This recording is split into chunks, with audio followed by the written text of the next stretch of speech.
short introductory video on how Lowdham Volunteers uses mapping to display the information to our various partners.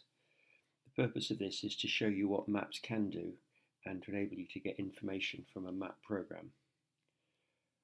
Our main map is available on our website, which contains lots of information, but we're going to focus on a smaller demo map to introduce the main concepts.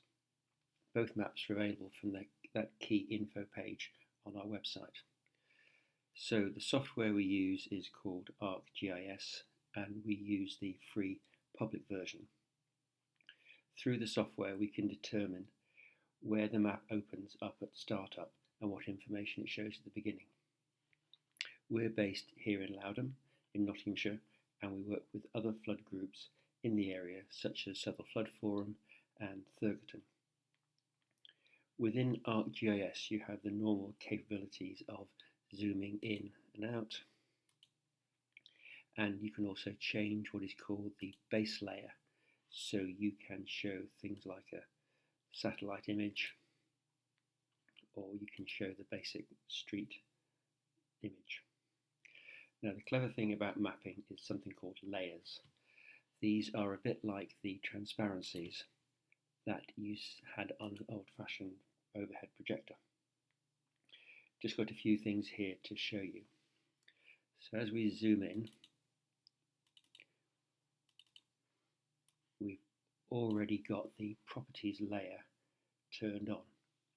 So this is just the properties we've chosen to map onto our map.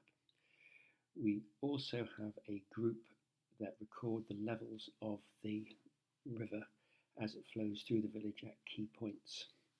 So if we turn that layer on, those are the points there, and then for each thing you show on a map you are able to configure what information you show. So for instance here we're showing the latitude and longitude, we're showing the reference, we're showing who it is, and you can also show pictures.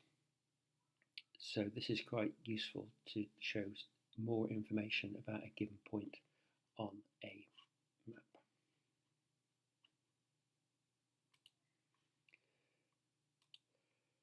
The next layer we have is our key assets. We record key points that we think are important to make sure are unblocked, and periodically people go and check them. We can then colour code them to show which ones are clear, the yellow ones, and which ones are blocked, which is the red ones.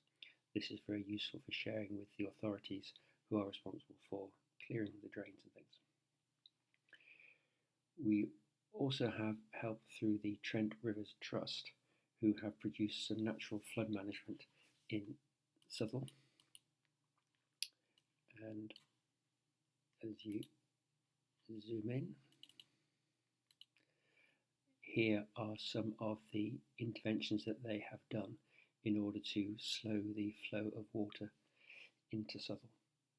So this is an example of where an external agency has done some work on mapping, and they can pass the information to you and you can include it in on your map. Another layer we have is the EA flood warning areas. This is useful for when you get a flood warning to say flooding is imminent in this area and you want to know exactly which area it is. So this will show you that information. Now you can also go to the land registry and you can find out from them, just turn a few of these layers off, the property boundaries of each property.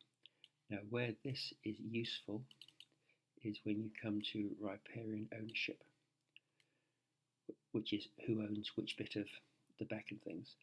Now as the beck goes through the village you can see that most of the properties here, their property line goes up to the edge of the beck. However, the WI here, for some reason, goes all the way across. Now that can be very useful in terms of riparian ownership as to whose responsibility it is to maintain certain bits of land. Another fascinating thing we have is LiDAR. LiDAR shows the level of each bit of ground.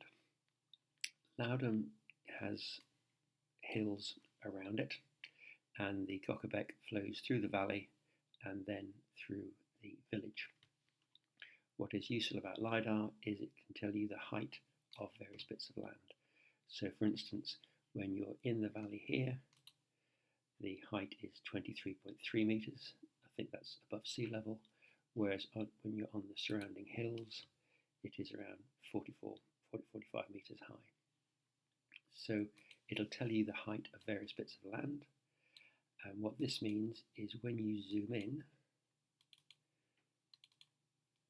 it does change the colours quite a bit, but you start to see the heights of the different bits of land, and this will give you an idea of where the water might flow. And if you really wanted to, you could go and find out the exact height. 23.67 there, 21.51 there, so water's going to flow downhill, etc. The next thing we put on here was our walks.